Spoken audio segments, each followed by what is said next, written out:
We're diving into a topic that's on everyone's mind, the future of work. As industries evolve and technology advances, the skills needed to thrive in the workplace and changing rapidly. As the hospitality sector continues to expand and evolve, the foundational role of educational institutions in shaping career-ready professionals have never been more critical. Our upcoming panel discussion is entitled, "The Role of Schools in Shaping Hospitality Professionals." We'll take a deep dive into the transformative influence that schools hold over the future of hospitality. We'll explore the myriad ways through which cutting-edge curriculum, experimental learning opportunities, and robust industry collaborations are designed to equip students with the advanced skills necessary to thrive in a fast-paced and ever-changing environment. So we're going to welcome up, first of all, our moderator for this discussion, Professor Dr. Scott Richardson, PhD. He is the Academic Dean of Abu Dhabi Hospitality Academy, Les Roches. Please put your hands together for Professor Dr. Scott Richardson.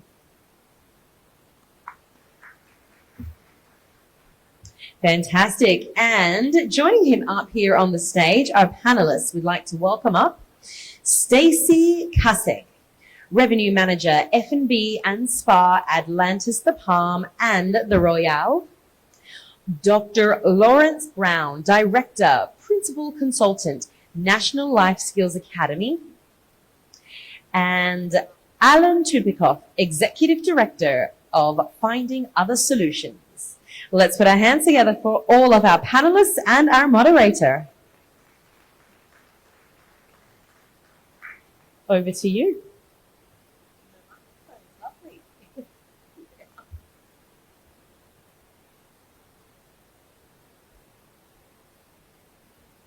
Good afternoon, everybody. Happy National Day weekend. I'm happy to see everyone here today, given that it is a long weekend, so I really appreciate your time as we have a discussion around hospitality education. So, as mentioned, my name's Scott. I'm the Academic Dean at Abu Dhabi Hospitality Academy, Les Roches. The Academy in Abu Dhabi is only 10 weeks old. We opened our doors on September 16. And one of the key roles of the Academy in Abu Dhabi is to really increase awareness of hospitality as a career for local students, whether that's local Emirati students or local students who are expat students that are studying here in the UAE. So one of the things that we do a lot is work with our school counsellors to really try to prepare our school students for what a career in the hospitality industry looks like. And today, particularly in the UAE, the industry is flourishing and there's so many great opportunities in this industry. But one thing we see a lot of young people do when they come into hospitality is they tend to enter the industry at 17, 18, and the idea is that they're going to work in hospitality until they find their real job. And what we're trying to do is get them to see hospitality as a career and show that there's various avenues that they can go. So I'll just introduce the panel and they'll introduce themselves, and then we've got a few questions that we'll go through. So firstly, Stacey Kazak, the Revenue Manager at Atlantis, the Palm and the Royal. Welcome.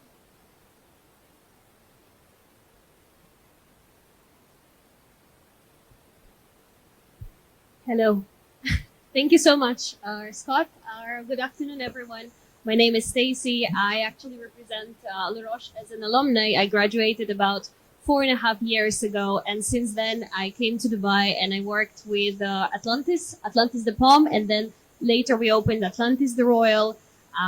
So I stayed in my position of revenue. We actually overlook restaurant revenue specifically. So around both resorts, we look after 70 restaurants, which takes time, challenges, anyway, Atlantis, the Palm, Atlantis, the Royal, both hotels which consistently thrive, and every day we face a new challenge. However, we learn how to deal with them and how to welcome and always provide the extraordinary experience to our guests and clients. Well, thank you so much. Thank you, Stacey. And next we've got Professor Lawrence Brown, Director of Education and Training at Future Vision 2030. Good afternoon, everybody. So, quickly, I have been here since '97, and I'm a curriculum designer, and I have worked for the High Colleges of Technology as a manager, and I wrote and authored the first online degree in the GCC back in 2002. And I've also worked as the Dean for the Royal University for Women and as the Transnational Dean for Raffles, and I've spent the last 8 years until I retired as Director of Education Director of Learning for Saudi Aramco in Dhaka. Thank you very much. Thank you, Lawrence. And finally, Mr. Alan Chibikoff, the Executive Director at Finding Other Solutions. Alan. Good afternoon. My background is that I have an interest in sustainability. I also have an interest in general education and training, so that's sort of put me into these sorts of positions. And I suppose COVID really outlined a lot of things to a lot of people, in particular how hospitality is affected by external factors. Excellent. Yes, it's one of the challenges we've definitely faced over the last few years, because obviously during COVID, we know that there was millions of people in the hospitality industry that were laid off during that time. And a lot of those people haven't come back to the industry. So the industry has really been struggling probably for the last 3 or 4 years to attract good, high quality and educated staff. So that's where I think the schools and the hospitality schools in particular can really play a role in that. So I guess, so we're getting to a few different questions that we're going to go through now. So the first one is, obviously the hospitality industry is quite practical in nature. You know, we are working with people, we're working on our feet, and so there's a lot of that practical work and practical skills that's there. In schools, and in particular hospitality schools, we also teach a lot of theoretical knowledge as well. So in your view, how can schools effectively bridge the gap between the theoretical knowledge that students need to be able to manage in the industry and the practical skills that they require to actually do the job in the hospitality industry? Stacey? Yeah, I'll be pleased to answer that. I do believe that the hospitality schools that currently are there existing provides this perfect mix of practical classes and theoretical classes. And it's actually really great that you get to experience this right as you enter school. So usually the practical part, happens in your first year. So as you've selected hospitality as your professional career and you start your studies, you in your first year actually get to experience, you get to go through all of the practical parts, actually understanding whether do you have a passion for it or not. Because this is the beginning, and from then on, you will have to study 3-4 years and then potentially pursue your master's in the same field. You have to be very decisive about it. Is it actually something you want to do with your life? And this is where I see hospitality schools are built in this perfect way that you actually get to feel it. You just have to do it in the first year, and it gives you this perfect understanding whether are you ready to continue your life with this. And I really value overall La Roche specifically for this, but all of the other hospitality schools that provide this experience.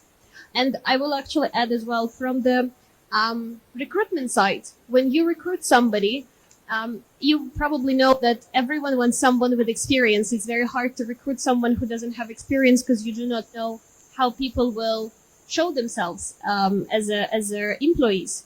And as well, this is where it's really good and helpful for hospitality schools and actually hiring people from hospitality schools, because we know that these are students who actually worked a little bit. They actually had to go through some challenges, some struggles.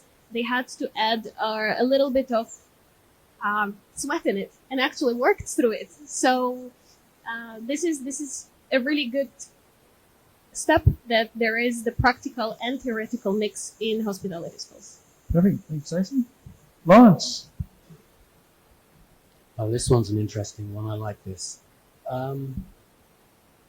Earlier in the year, I was asked if I could write a school curriculum for a school system in Saudi which is a normal school. It's not a hospitality school. It's a normal school. Could I write a school curriculum in hospitality and etiquette and diplomacy training? So I've written a 6-year school curriculum this year.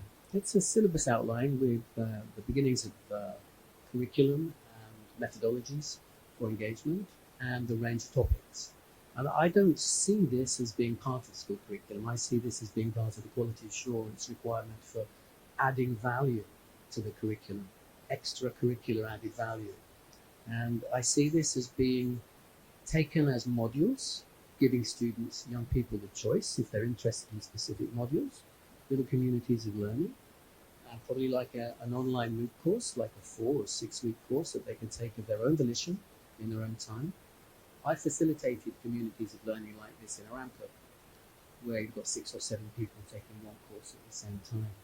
And it's worked really well. And I love the idea of extending what I've been doing for the last 15 years or so, of modular learning and giving students choice in order to help them gain some level of self-esteem. And the choice gives a huge motivation, which is something I never had at school. I never had any choice. I left school with nothing. I left school with 1 O level. And then I failed all my A levels because nobody gave me any choice. So it wasn't until I was in my 20s that I felt free enough to make my own decisions and do it of my own volition. But I think instilling at a very early age the idea that you can pick and choose your own modules in any of the major topics that are in this curriculum, then I think it would give students a huge motivational kick to pick up self-esteem. And actually, I've been also asked to work with another institution in Bahrain in order to help build vocational training colleges, because they've got 20 universities. That's about it. And the locals, the Bahrainis, can't really afford the universities.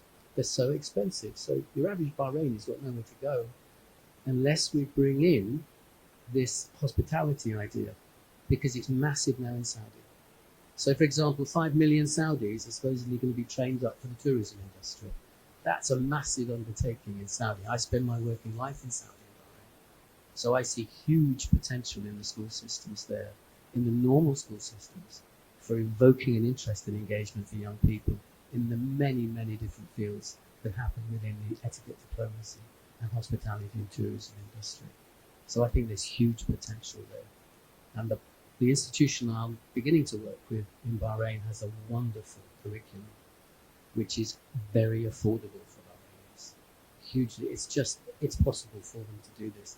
And the engagement levels are going to be sky high. So I think that's a huge plus for us moving into this new system. Excellent. And Alan? Okay, I suppose I come from a different area, because in Australia, most of the schools, and I'll clarify, schools as being ordinary high schools as opposed to specialist hospitality schools, most of the schools always offered either they call cooking or hospitality or whatever was a trendy term at the time. But this was people who said, okay, I'm not really good at this sort of subjects, but I'll do hospitality, or I'll do woodwork, or I'll do metalwork. So these kids, and that was all that, these are high school kids largely, they went through and they were taught basics of tourism in terms of setting up a restaurant, running these things. But when you look back after years, you look back, were they actually being taught that? And the answer often was no, they weren't. They were being taught how to be humans, operating in a general society. Because some of these kids were from families who didn't understand nutrition. They didn't understand how to cook properly, how to balance budgets for buying things, what to look for, what to include for them. So they were being given life skills. And some of those kids said, I liked it, therefore I will then continue on. And then Australia has always had a lot of people where they could go to take vocational courses and that sort of thing as well. And they would again do bar work, or they would do setting up restaurants and that sort of thing. So there's been this general feeling there. And as a person who's in my time of life now is looking at sustainability, I look back and I think that was what was happening back there.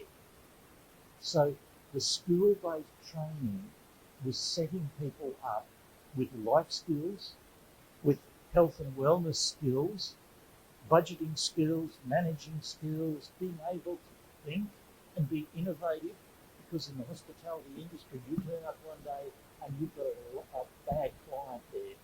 I don't care how good you are, logic won't even come into that discussion to solve that problem. So they were taught a lot of that, and then those who wanted were able to continue on.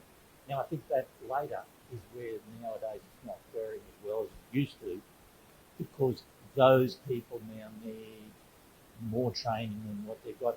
And the industry needs to be starting to say, let's do it properly. And without these sorts of courses, the standards are not there. And without internationally recognised standards, as we said before, people advertise for a job.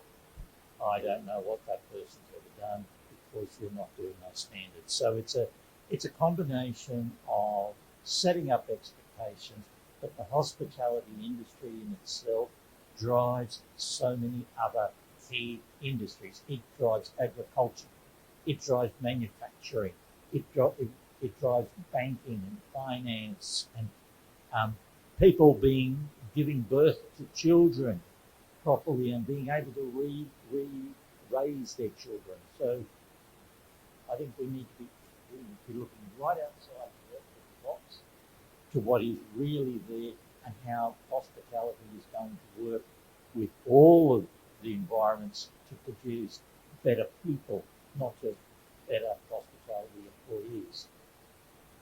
Yeah, it's a great point, and I think one of the things that we do see with the hospitality schools, hospitality universities, is that a lot of our graduates actually don't end up in hospitality. They end up in other industries like finance, like banking, like insurance, because those companies are looking for people that have those people skills, and they want people that can actually work with their customers. So, really good point.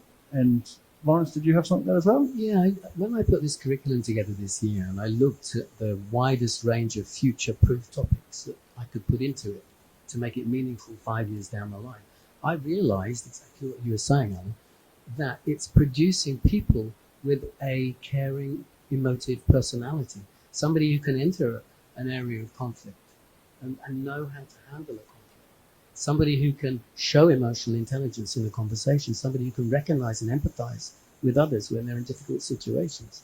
And there are other things that come into it as well. It's not just an increased moral compass, but it's a way of communicating, of active listening. Coaching skills come into it. And there are other things that come in as well that actually make you a better human being with your moral compass and the way you relate to people and accept people. It's a huge life skills well of wealth. That's the only way I can put it. And I guess, Stacey, from that point, obviously La Roche and the other hotel schools around the world as well focus a lot on those extracurricular activities rather than just the curriculum itself. So can you tell us a little bit about the extracurricular activities you did to really come up with that customer service personality that you guys have? Definitely, but as well, I believe that those schools, and I will go in specific. So in La Roche, you get to meet all of the nationalities, and you get to literally learn about different cultures, different people from so many countries of the world in over 3.5 years. So you actually learn about them, and you learn about differences, which you probably will never learn anywhere else unless you travel the world quite often. And in hospitality, you have to work with different nationalities. You have to work with different type of people, and you have to learn how are you supposed to react to different type of situations. And this is where those international hospitality schools come in play. That you get to spend time with students, you make friends with people, you make different type of activities. La Roche specifically, we had so many sports, we had so many different classes when you had to actually apply your practical skills, your theoretical skills into practice. We had our mini hotel where we have to actually practice, you have to learn, you have to do the housekeeping classes.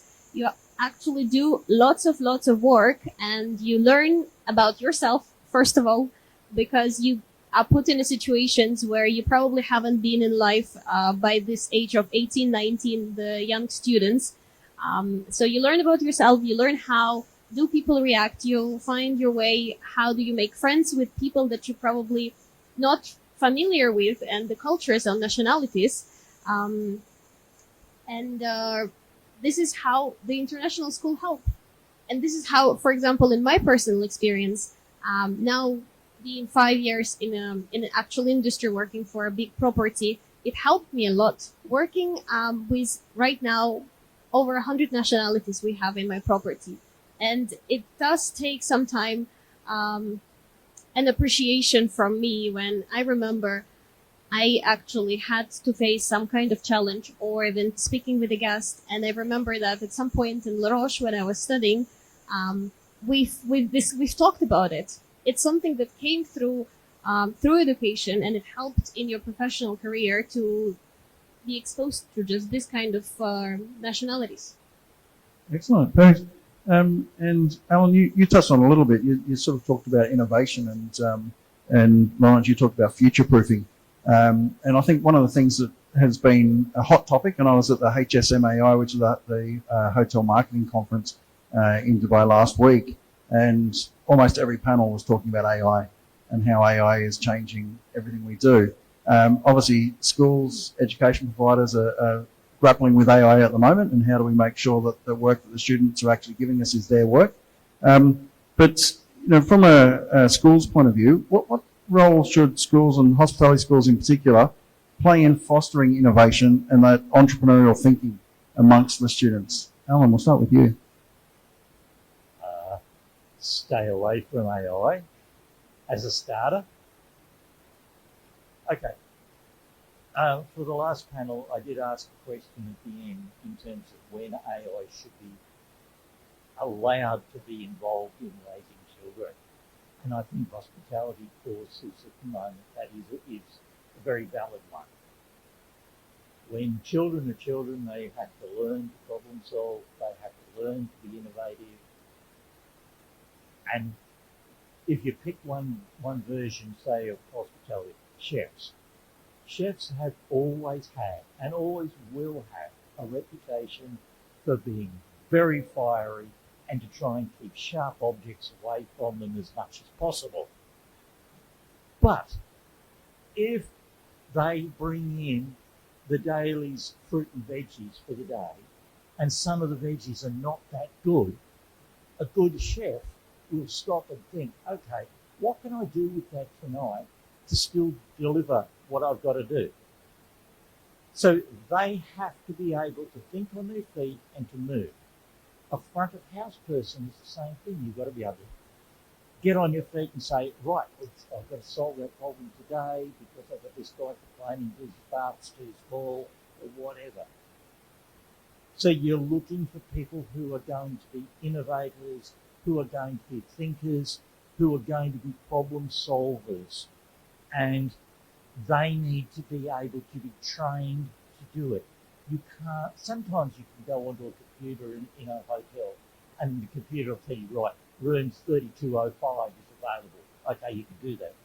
But the person has to understand why they're doing it and what the ramifications are of it, and also what they can get away with promising as compensation without the boss going back and say, right, you're out because you've just given away this week's profit margin to try and solve the problem.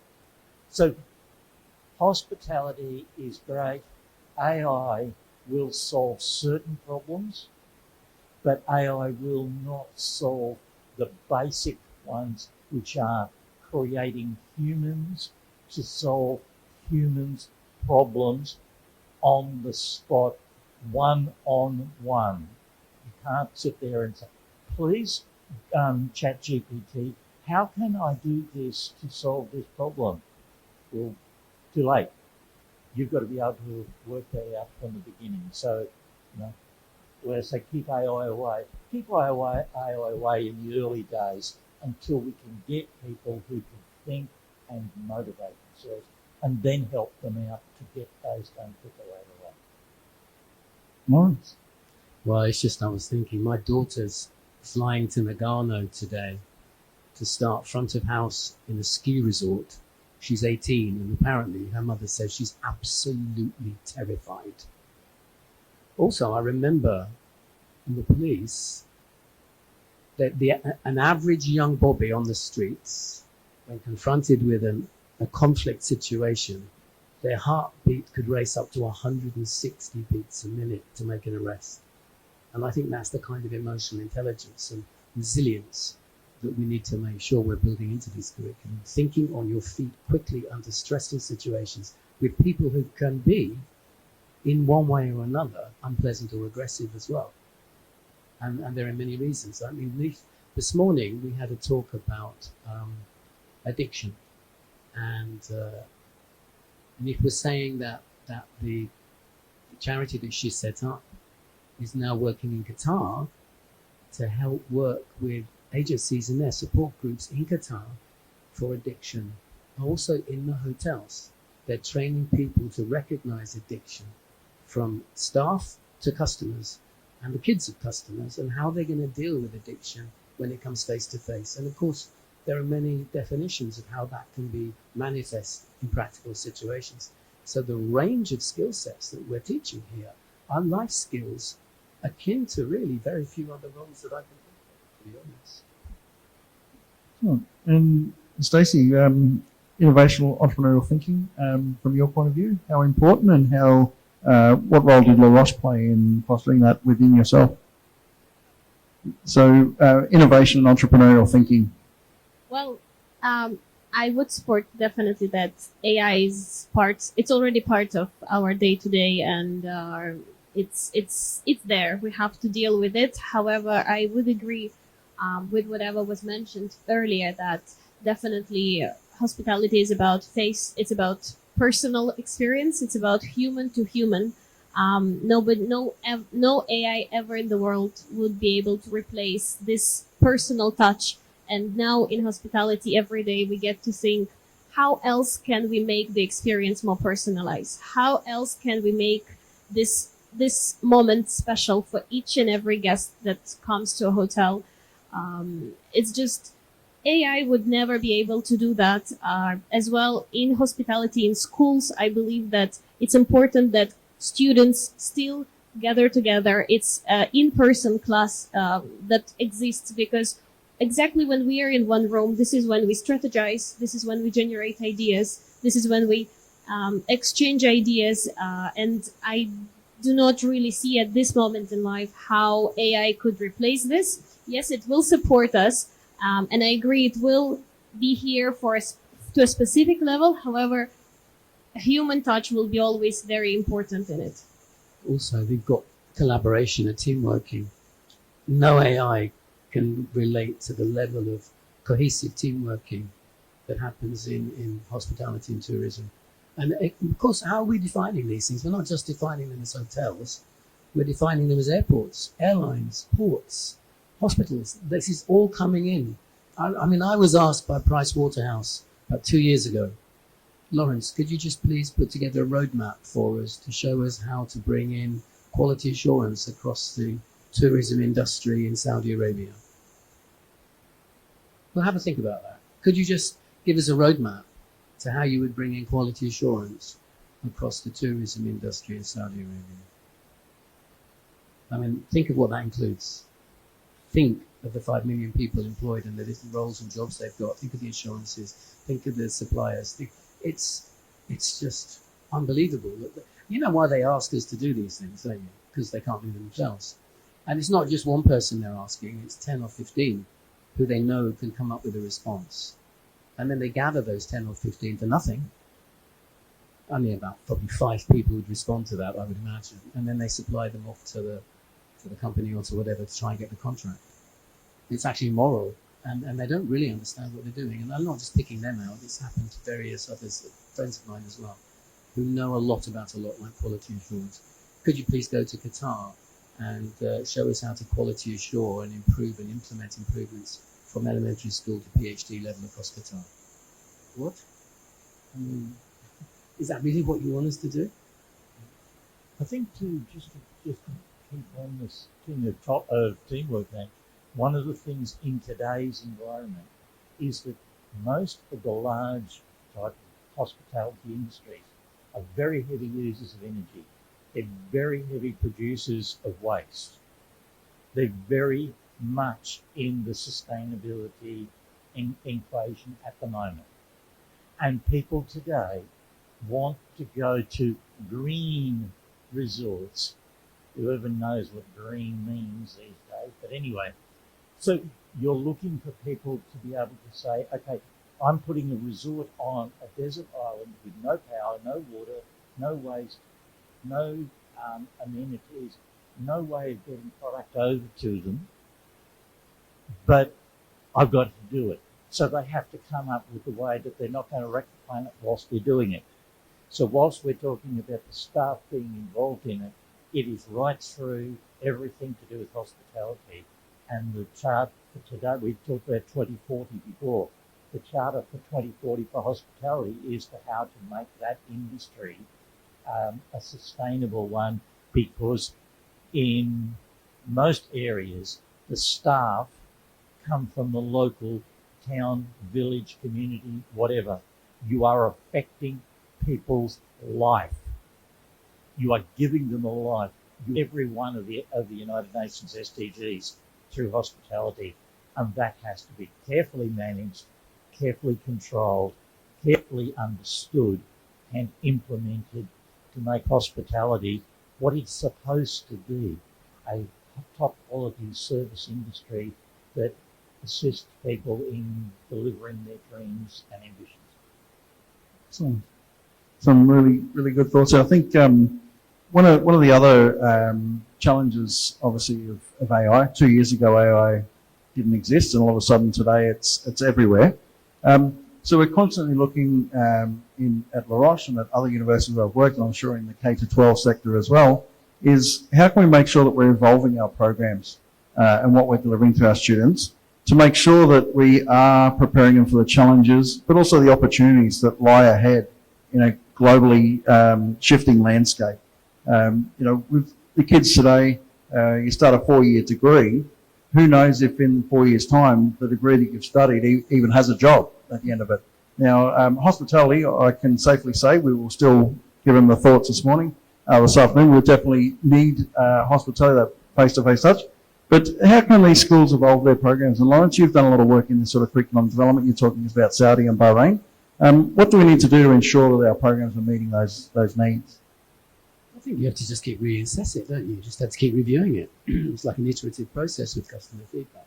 It's not going to be fixed. It's going to be modular, and people can pick and choose the modules they feel they need to do. I remember at Raffles, they asked me to look at the 14 different degrees, all of them art and design, transport design, jewelry design, and I had to equate them all back to 24 modules, and I found some of them were 36 modules. Why are some students doing a thing? We have to keep building on it, like sustainability and how they're dealing with it on degrees and master's degrees, even the courses you do at your college. Sustainability is huge, but it's going to get bigger and it's going to change, and every year it's got to migrate, it's got to evolve, it's got to adapt, and that's the only way it can remain viable, like an iterative process. It cannot be fixed. These degrees, these 3 and 4 year degrees, are dead in the water, and they're going to be pulled down from the inside out. It's not a top-down directive. It'll be a social pull to change them away to be a lot more meaningful and practical. It's happening in schools all over the world. There's 60 because they know that they're sitting at desks 6 hours a day learning absolutely nothing that's going to help them with this tidal wave of change that's heading their way. And why is that? Because the teachers don't know. I mean, this is the first time in history that teachers don't know what jobs they're preparing children for. How can that be good for anybody? Seriously, the whole system needs to be transformed immediately. And you know what's not doing it? I mean, I've worked across schools and colleges across Asia. And in Asia, it's parental control. They don't want to change. I suffered academic rigor, you suffer academic rigor, it's character building. They don't want to get rid of the O-levels and A-levels. If you go back to Queensland in the 90s, the new basics curriculum that they stakeholder tested 10,000 people.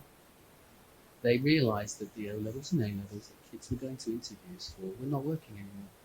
An employer in a factory in Darwin is not the same employer in Brisbane. It's not the same employer in Melbourne. They have different needs, and they're saying, well, I've got 15 people sitting in front of me, all the same age, with all the same qualifications. I have no idea who to employ. So the new basics curriculum said, okay, deal with it. Here's the money, you deal with it, and let us know if it works 3 years from now. So a lot of them flicked over and across to internships. You treat children like children, they'll behave like children. You tie them to a desk and they will revolt, because generally they are revolting. And if you treat them like children, they'll behave like children. If you treat them like adults and put them in teams, in companies, incentivized for a few weeks at a time to work in roles, they'll behave like adults. They will take responsibilities. Pygmalion effect. They will behave. They will take responsibility. And so they came at what needs to happen. We need to put the onus back on the young people to make choices and support those choices. That is how the transformation must take place. We started doing it here 25 years ago. I flipped the classes in the higher colleges of technology.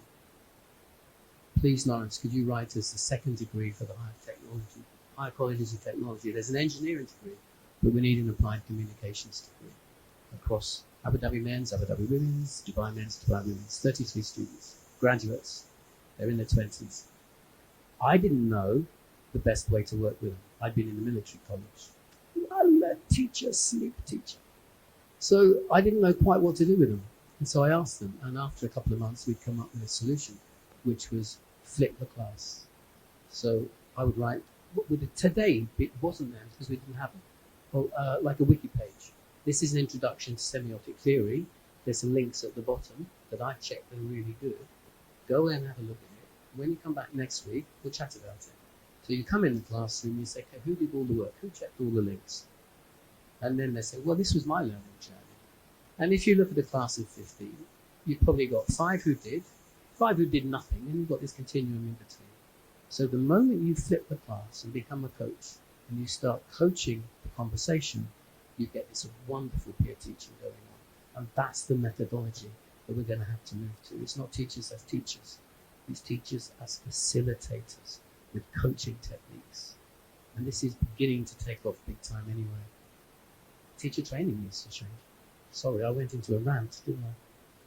But I think it's necessary. With your Rush courses, would you say that your courses deliver solutions? Some solutions mixed in with the ability to keep on learning and to keep on developing. Because the courses, as we were saying before, this is the answer, A plus B equals C. The new ones are A plus B equals C normally. However, if you put D and E in, A plus B plus D and E may equal F. People in with the innovation to say, here is the basic, you don't know anything. You've just been given enough to get going in the rest of your life, and by the time you might know most of the industry that you're in through innovation and ongoing self-learning. So Stacey, you went through the 3-year program. How would you answer that question from a Ross point of view? Definitely, it's something that it gives you a base, and then it teaches you what do you need to do in order to find the solution to an answer. So you consistently need, like, which tools can you use in order to get from a point A to point B, and you will always find those people who don't want to go there. So I believe there is always, it needs to come from a student. You need to have a goal. You need to have a motivation to go somewhere, first of all. But in La Roche specifically, they provide you with the tools, and you go with this through years of education. And then later in your career, you're able to use these tools and actually convert it into something that will be promoting you in your career path. So in this, I fully support that it's actually important that it's not just the solution that is being delivered or taught in school, and it's not just some useless theoretical classes. It's something actually which is meaningful and interesting to each and single student. But as well, it is a tool that you're going to be using and moving with it throughout your life. I think, Alan, to your another point you made there, and Lawrence you talked about as well, was the importance of internships. And at La Roche, we do internship in the second semester. So the students come in for one semester, they spend 5-6 months with us, and then we send them straight out to industry for 6 months. And a lot of people that come into the academy will say, you know, the students aren't ready. Why are you sending them out so soon? But they need to get out to industry. They need to understand the realities of what it is like to work. So when they come back to us in the second year, when we're actually talking about those theoretical subjects and we're giving them the tools, they actually understand and they can actually apply those tools to real life examples that they've seen through the internship. So I agree, internships are a great way for students to learn on the job. At La Roche in the 4-year degree, students do 2 6-month internships, as well as a final 6-month option to do an internship in their final semester as well. So we are heavily engaged with industry right from day one in the program. So we have guest lecturers in every single class that we run. We have industry visits in the majority of classes that we run. So that industry connection, I think, is vital, and making sure that we're not just giving solutions, we're giving the students the tools. And I think that's the challenge moving forward, is just to make sure that graduates have the tools that they need for whatever situation that'll be. And I think that takes us right up to the end of time. So I'd just like to thank my panelists for an interesting discussion this afternoon, and wish you all a great conference over the next couple of days. Thank you. Actually, I do have some sample curriculum. I was given some leaflets to bring from Abu Dhabi, and I will just put them on the front here if anybody wants to take one. And it's a good sample of it's a good sample of a hospitality curriculum. And I'll just lay them. There's about 12 of them. I'll just put them on the front here for you now. Okay.